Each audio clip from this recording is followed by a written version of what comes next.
बहू के हाथ। घर की बहू शीना को इस बात का बड़ा घमंड था कि जिस काम में वो हाथ डालती थी वो काम अच्छा हो ही जाता है। शीना की हर बात में हाथ का इस्तेमाल जरूर होता था। एक दिन शीना का पति आकाश उससे कहता है, कल जो वो भिंडी बनाई थी ना तुमने, वाह वाह वाह वाह, मजे आ गए। मैंने अपने हाथों से बनाई थी। मेरे हाथों में वैसे भी जादू है, जिस चीज को छू लेती हूँ सोना बन जाती है। अब ये थोड़ा ज्यादा हो रहा है। मतलब अगर हर चीज को छू के सोना ही बना देती हो तुम, तो हमारे नाम के पीछे भी अंबानी ही लगा देते हम।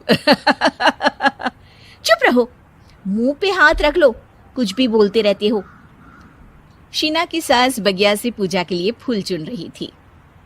सुंदर, अति सुंदर, कितने प्यारे गुलाब के फूल हैं। भगवान जी खुश हो जाएंगे। मैंने अपने हाथों से जो पौधा लगाया था, मेरे हाथों की कोई भी चीज बेकार नहीं जाती। हाँ बेटा, सही कह रही है।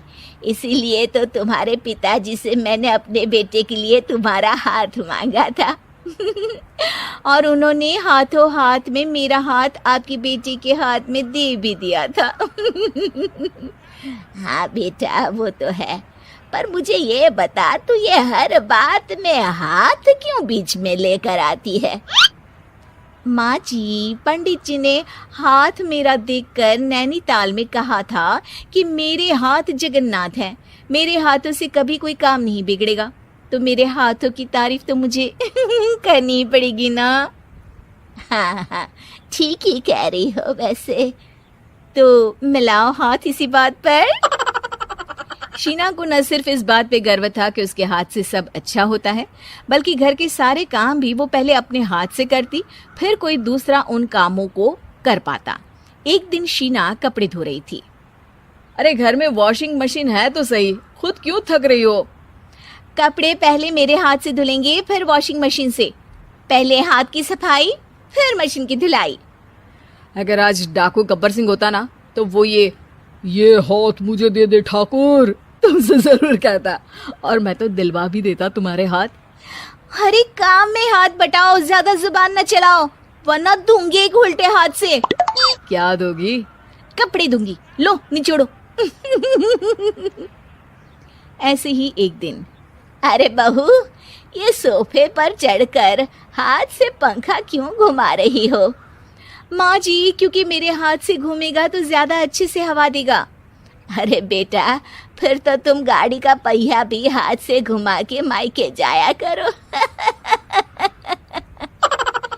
एक बार आकाश ने घर पर कार लाने की बात छेड़ी। माँ, सोच रहा हूँ कि एक कार लेकर आता हूँ। ले ले बेटा, क्यों नहीं? अरे पैसे हो तो हवाई जहाज भी ले लेना। हाँ, पैसा तो हाथ का मेल है, ले लेते हैं। इस हाथ पैसे देंगी, उस हाथ कार ले लेंगी। मुझे तो लगता है कि बहू कार भी अपने हाथों से धक्का लगाकर घर लाएगी। वो तो नहीं करूंगी, लेकिन सबसे पहले स्टीयरिंग पर हाथ मैं ही लगाऊंगी, ताकि गाड़ी का आना शुभ हो। अरे घर ले आने तो दो, फिर हाथ लगा लेना। लेकिन शीना नहीं मानती। अगले दिन ही सब कार लेने जाते हैं। शीना सेल्समैन से कहती है, भैया ये कार बहुत पसंद है, पैक कर दो। अरे ओ भाग्यवान, 2 मीटर कपड़ा नहीं है जो पैक करवा ले, जरा चला कर तो देखने दो। यस सर, बिल्कुल, टेस्ट ड्राइव कीजिए ना। अरे नहीं नहीं, सबसे पहले मैं हाथ लगाऊंगी गाड़ी को, मेरे हाथ अच्छे हैं। अरे यार, हाथ तो मैं भी धोता ही हूँ, और आजकल तो सैनिटाइजर से भी धोता हूँ। मेरे काम में हाथ ना अड़ाओ। अरे टांग ना अड़ा होता है भाग्यवान, हाथ नहीं। शीना ड्राइविंग सीट पर बैठ जाती है और आकाश उसे गाड़ी के फंक्शन समझाता है। देखो शीना, ध्यान रखना, ये है स्टीयरिंग, इससे राइट लेफ्ट जाएंगे।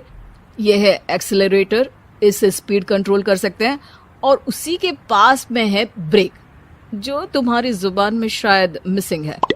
ठीक है, ज्यादा भी सिखाने की जरूरत नहीं है। मेरी माँ तो कहती है कि मैं अगर अपनी शुभ हाथ लगा दूं तो जग घूम जाए। तो ये स्टीयरिंग क्या चीज है?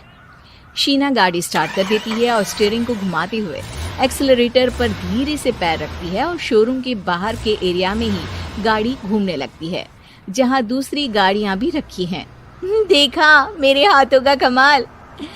अब ब्रेक दबा दो, आगे गाड़ी है। शीना आगे गाड़ी देखकर घबरा जाती है और पांव गलती से एक्सीलरेटर पर पड़ जाता है। कार आगे खड़ी एक बड़ी गाड़ी में घुस जाती है।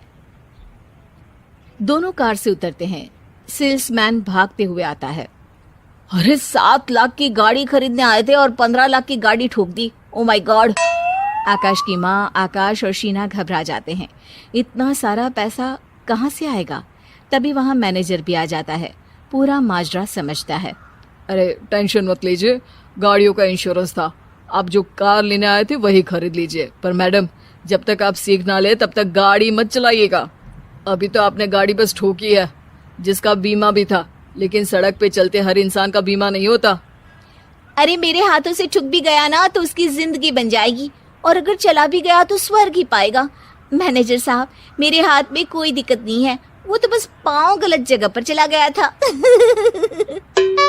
शीना की बात सुनकर आकाश अपना सर पीटता है और उसकी सास अपने हाथ से खुद का मुंह छिपा लेती है और मैनेजर हाथ जोड़कर माफी मांग लेता है।